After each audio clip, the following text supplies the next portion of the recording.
Hello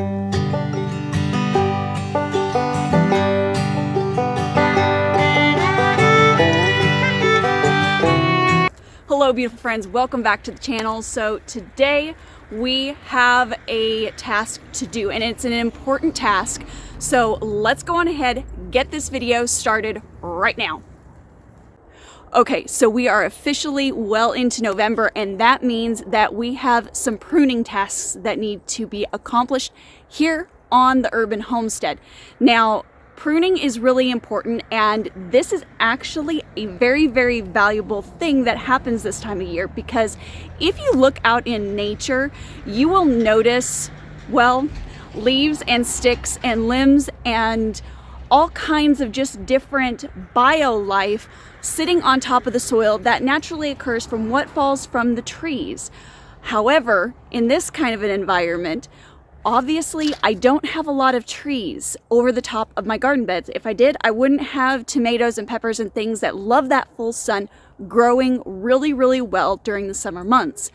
But what we can do, and what I do suggest we all do, is start creating a sustainable biorhythm. So where we do have our trees, obviously we've put them there with very specific reasons and for very specific purposes.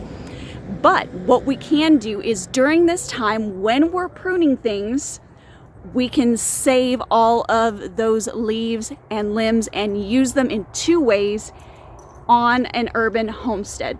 So one of the number one uses for those tree limbs, those leaves, those twigs, those sticks, those leftover dried flowers is top dressing your beds. Okay, so take all of those things, dump it on the top layer of your garden, lightly water it in just enough to weigh it down, and you would be surprised at the health and vitality that those browns will add into your soil for the next year.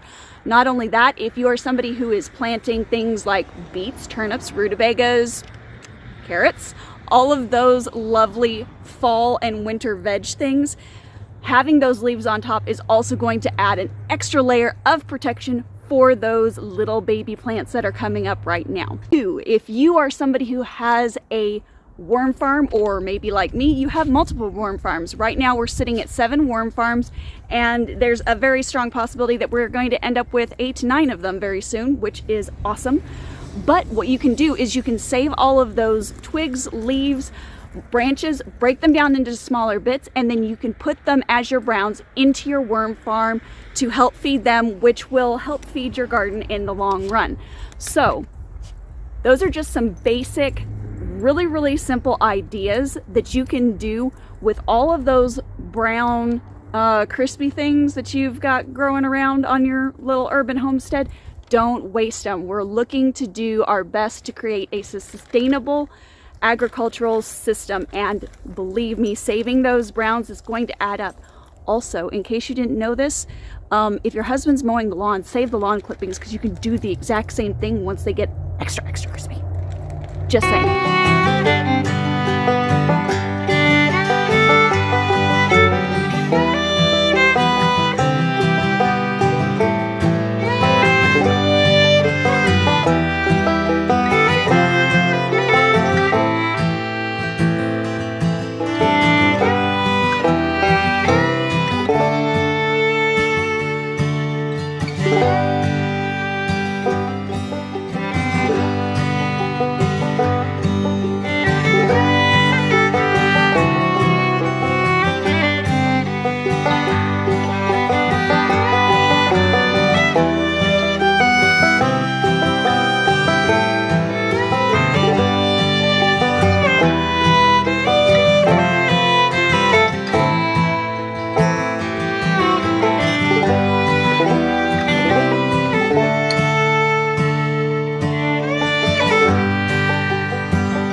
Okay, beautiful friends, so we have gotten everything that we need to get cut back or pruned back officially, and we ended up with 2 large trash bags full of browns for the worms, and we also have our large, of course, pop-up that we managed to fill up with the stuff from the hosta beds. Now that's going to go over here. Let me show you where. That's going to go over here in our compost line. So right along here All right, so all of this all the way down is where we have been putting our dead and or dying plants from the spring summer garden. Now those over the winter, because there's going to be moisture obviously from the winter weather, there is going to be chicken manure that will be coming to us very, very soon. You'll be seeing more about our chickens probably down the line.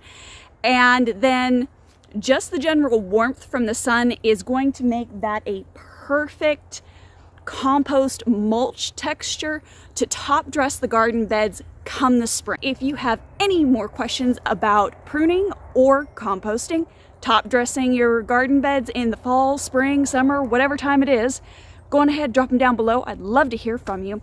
Don't forget that right now we are in the middle of creating a new guide. So this guide is Soil Fertility 101. So we will be walking you through how to build the best garden soil that you possibly can, as well as how you can maybe recover contaminated soil if you've been fighting with that at all. We'll teach you all of that step by step in the guide so that you can have an amazing high yield garden no matter how small the space is. So go on ahead and join our wait list for that guide. I will drop the link down below, and those of you who do sign up to be on the wait list, you're going to get early access and early bird pricing. Everybody else, well, you know, you're not going to get the bonuses. So sign up for the wait list, okay? And I will also be including video content down here at the very end of this video on how I corrected contaminated soil, just to kind of whet your appetite for some of the things that are going to be included in that guide. All right, as always, keep it simple, natural, and essential. Guys, we will see you on the next video. Bye.